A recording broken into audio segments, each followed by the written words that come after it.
COD fans, welcome back. Good to see you guys. IHOLDSHIFT with you, talking more Rostermania updates as we have two more player signings and possibly another team name coming through as far as branding for the CDL in 2020. Let's start with the news at the top of the hour. In case you missed it, I'm sure you didn't. You clicked on this video for a reason. You probably wanted my take on it. Skrapz and Dylan will be joining Wuskin in London, which is potentially going to be the London Ravens. That was a copyright that was filed for and reported on. Not confirmed yet on the London Ravens, but it's looking pretty likely at the moment. The biggest question mark for London is what else is going to be picked up to make this 5-man roster plus a supporting bench. I will say this core 3 is pretty nasty. You got to figure with Skrapz and Dylan coming off very hot years, Wuskin not to be dismissed at all. This is a very great core 3, not only as far as talent, but as far as the regional fan base. You've got to love this as a London fan. You've got 3 players from the UK that are looking very, very strong, not only in the most recent title, but also playing together. Wuskin and Dylan had a very good end of the season with reciprocity together, and of course Skrapz with FaZe, probably I would say in the conversation for at least, if not higher, a top 10 player in the game, period. So you bring the twins back together, you bring in one of the best SMGs of the game. You wonder how much actual potential this team has because, again, all 3 of those players showed that they were absolutely contenders at the very top of the CDL, or I guess the CWL from last year. Just comes down to where do you go from here.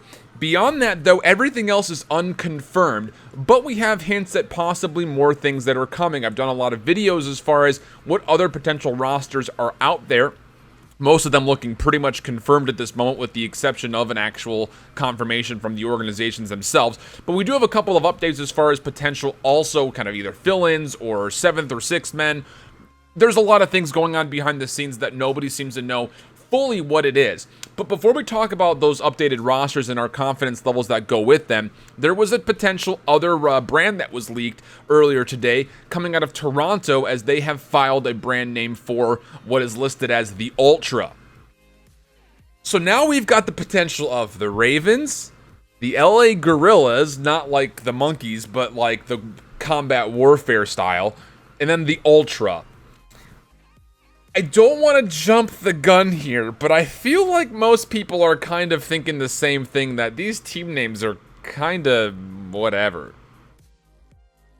I get, like, at a certain point, the CDL, and it was the same thing with Overwatch League, they're not going for any brand names that currently exist anywhere else. So you're not going to be seeing, you know, any repeat names of any pro team that's currently out there. So there are a lot of really cool names that I think would do well that I don't know if we're actually going to get a chance to see just because they're trying to make brand new identities, which is tough to do considering how many actual franchising teams are out there in traditional sports, not just in your major sports, but also things like lacrosse and tennis and soccer. I mean, football in the UK is one thing, and in Europe is one thing, but in the States, it's still kind of like there's team names that are called that, and minor league teams, things like that. I don't know. It's interesting, I think, to say the least. So there's potential of the Los Angeles Guerrillas, potential of the Toronto Ultra, and potential for the London Ravens as far as brand names. We haven't seen much as far as color schemes. Minnesota seems pretty anticipating an announcement here in the near future. They leaked the picture of them and like this forest that's behind them, maybe potential of some kind of timber-esque, you know, name coming through. As far as other things branding-wise, things to expect would be Seattle branding off of an emerald blue and probably white, silver, or black. That's just what everything Seattle and Vancouver has branded off of forever, pretty much.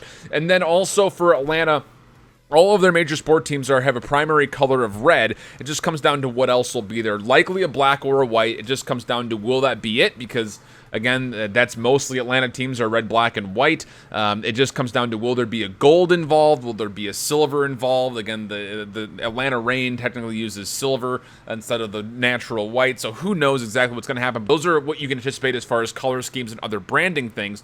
But let's get down to an update as far as what other rosters do we know about so far. Starting off with Los Angeles from the optic spot. We have heard this one before. We'll hit it one more time again. It's looking like there's a potential that it'll be TJ, Dashy, Slasher, and Kenny.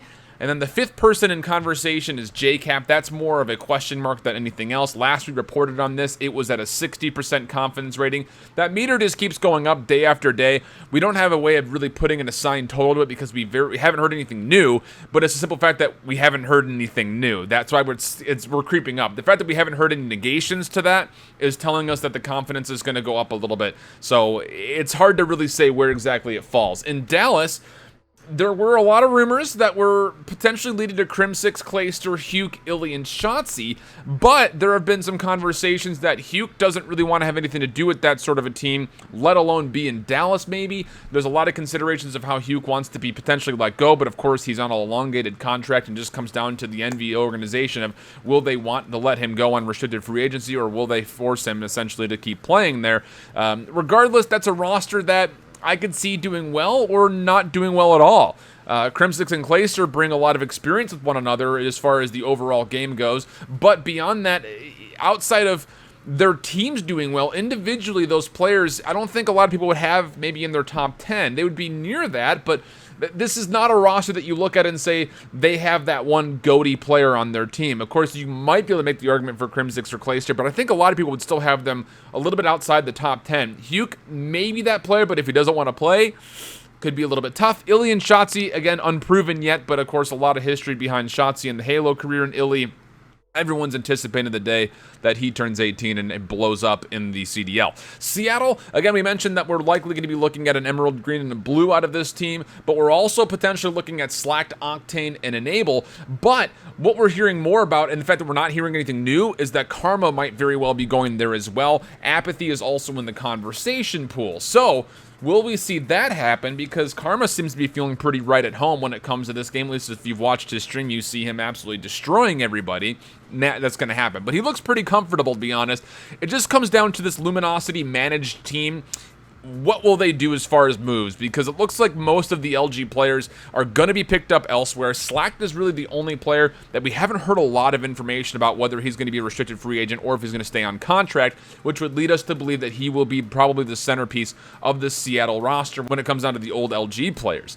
Going to Chicago, again with NRG kind of picking up behind the wheel and of course picking up Hex, it's looking more and more likely that Scump will be there, but here's the supporting cast around him that looks very dangerous as well. Formal, Gunless, Arcides, and Envoy are also rumored to be going here. And again, the fact that we haven't heard any new news about that roster, it's looking more and more solid that those 5 will be there. We were initially reported as a 60% confidence, but again, it's hard to put a value on it simply due to the fact that we just don't know. We haven't heard any confirmations. No one has been telling us, yes, this is happening, but nobody is telling us that, no, it's not happening. So we're kind of riding on this roster for now. In Minnesota, again, we're anticipating announcements from them. So if you're not already following the COD Minnesota account on Twitter, make sure you do so if you want to get that information first. But it's looking like the core 3 is going to be pretty set with Silly, Assault, and God RX. We previously had said maybe Decimate, maybe Eggs. It's looking less likely for those 2 players, but that group of 3 is looking like at least an 80% chance of them going there, if not potentially higher.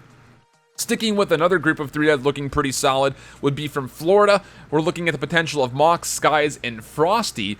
We initially reported that very well could be Pristini and John, but we're not really seeing much confirmation that that's happening yet, so still kind of in the works. Pristini went out on Twitter and talked about how he still hasn't been signed yet. He got a couple of emails, but nothing's looking good as far as a starting spot, essentially, is what we were reading between the lines on. So Florida with that group of 3, we're thinking is an 80%, if not guaranteed, just waiting on the confirmation. Again, we've heard very little noise out of Florida on their social, really whatsoever. And of course, then New York and Atlanta are our last 2 teams. Both of them pretty secure as far as what's going to be happening. A 90% confidence that New York will be looking like Accuracy, Attached, Zuma, Zero, and Temp. A very dangerous core 5 with a ton of experience and a ton of talent as well. That is looking like a very solid roster for Revan to work with. And then, of course, Atlanta, at this point, we're just waiting for a confirmation, but it's been this way for a while. Simp, Abizi, Major Maniac, Priesta, and Celium are looking like the 5 from there, but again, haven't heard a lot of noise from the COD Atlanta Twitter, so who knows. Beyond that, though, again, we've heard very little noise about Paris. There's been some whispers about a certain clown in the scene possibly being the center point of this roster. There is no word if that's true or not, but I'll let you kind of connect the dots if you'd like. And then Toronto, again, the only big news out of there so far is the fact that the Ultra might be potentially their brand, but we're looking at potentially a core 3 of Looney, Methods, and Brack, which those are the players that they're shooting for. We don't know if there's any kind of actual confirmations. We don't even know if there's conversations going in the right direction for those 3. But then there's also potential of having a bench that looks something like Lucky, Metals, and Kleenex, which is interesting because you look at Looney, Methods, and Brack, then you're looking at 3 players that are purely European, and you kind of wonder what their English looks like at a certain point in time. But again, possible bench players, you figure they know enough English to get by. That's the weird dynamic when it comes to benches as a whole, is how do you utilize those players most efficiently, and we'll get a look at that. We haven't really seen a lot of that in COD's history. That's going to be something that changes. So for now, that's the information we have. We don't have a lot more beyond that. Keep staying tuned here to more Rostermania news and updates. I hope you guys enjoy. Big shout outs to Sage, by the way. I want to represent them on the stream here. They sent me this lovely jersey right around the time World Champs came to a conclusion, and big looks. I got my name in the back and everything. Really good looks for those guys. So thanks so much for Sage for hooking me up, and really do appreciate it. Hopefully we'll see you guys back for more. Until then, though, hope you keep holding it down. Later. Bye-bye.